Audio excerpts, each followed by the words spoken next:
All of these outer changes in height and figure and skin are indications of profound changes that started in Gail 2 or 3 years ago. A girl is started on the way to womanhood by the action of this small gland at the base of the brain, the pituitary. It is a sort of growth clock that sets off a signal in different girls at different ages. The pituitary gland sends out a special hormone that causes the reproductive organs to develop. As the ovaries grow, they begin to produce other hormones. It's these new hormones that bring about various changes in the body during the next few years. The breasts develop. Body hair appears, most noticeably under the arms and in the pubic region. Hips grow broader. The most important changes, however, are those in the reproductive system. Only a few of the parts are at the surface of the body.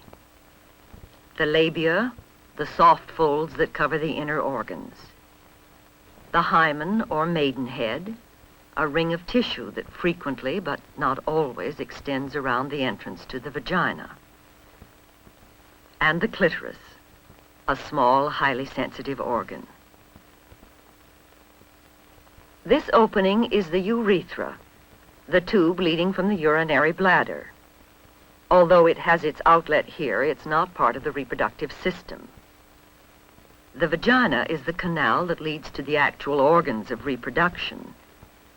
These organs are the uterus or womb, the fallopian tubes, and the ovaries.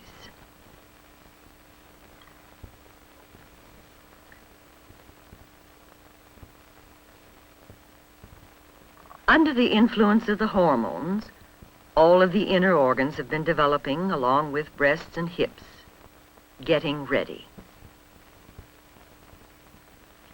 Part of this gradual change happens in the ovaries, where thousands of eggs or ova have been developing.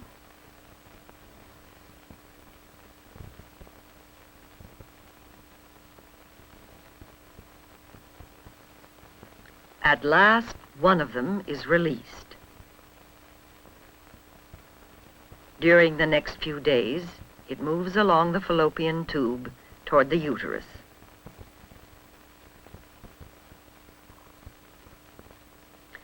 Meanwhile, the walls of the uterus prepare to receive and nourish the ovum if it should be fertilized.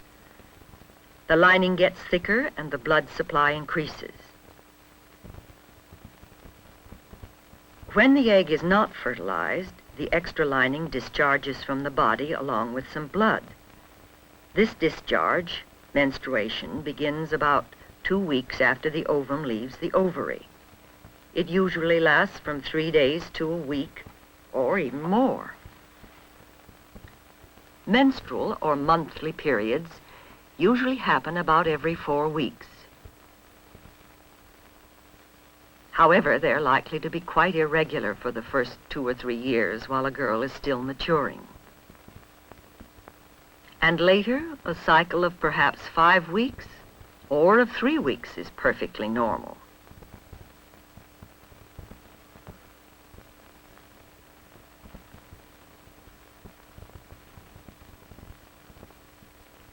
It takes time to get used to the changes of adolescence, which at first may seem so strange.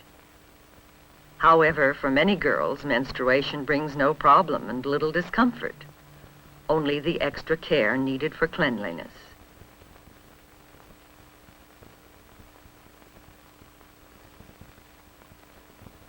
The best way to prevent ordinary mild menstrual cramps is just plain good health. Plenty of sleep and plenty of the kind of exercise that you're used to.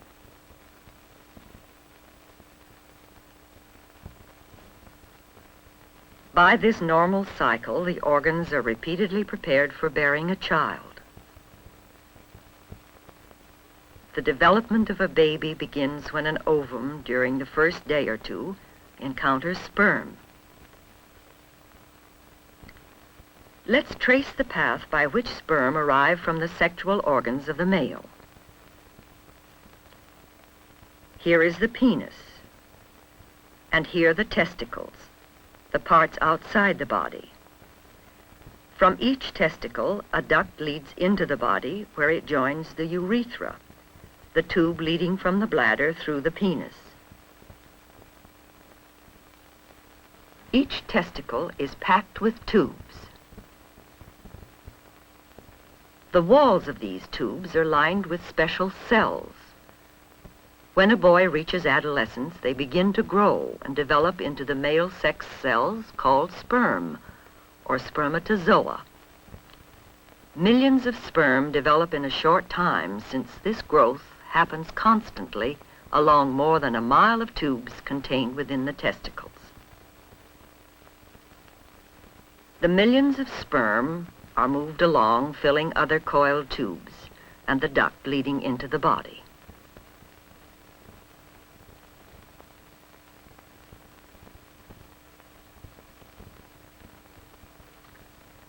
Fluid from certain glands mixes with the sperm. The sperm-filled fluid is called semen. In preparation for passing the sperm from the body, the penis becomes congested with blood and erect.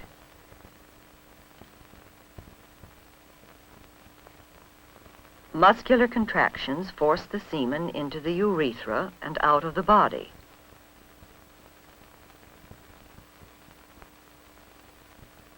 It is nature's way of passing the male sperm into the female vagina during sexual intercourse.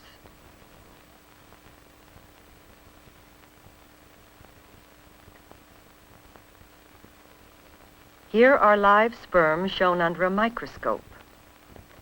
They are able to propel themselves by lashing their long tails.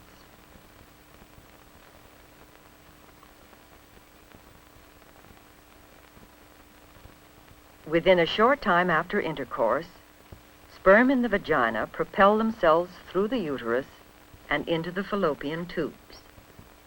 If the sperm meet an ovum, one of them will penetrate the ovum wall and fertilize it. A new life is created.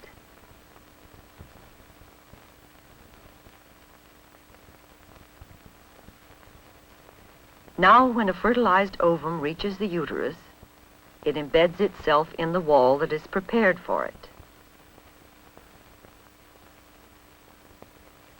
The growth of the baby begins. The creation of new life. For this, the male and female reproductive systems are designed. But before a girl becomes a woman and a mother, she will need to mature fully. She will need time to get used to all the changes. Changes in her body, in her feelings. There are new sexual feelings, new feelings about boys. There are up days and down days. There are new uncertainties and new joys. It takes time to get used to all the changes. It takes time.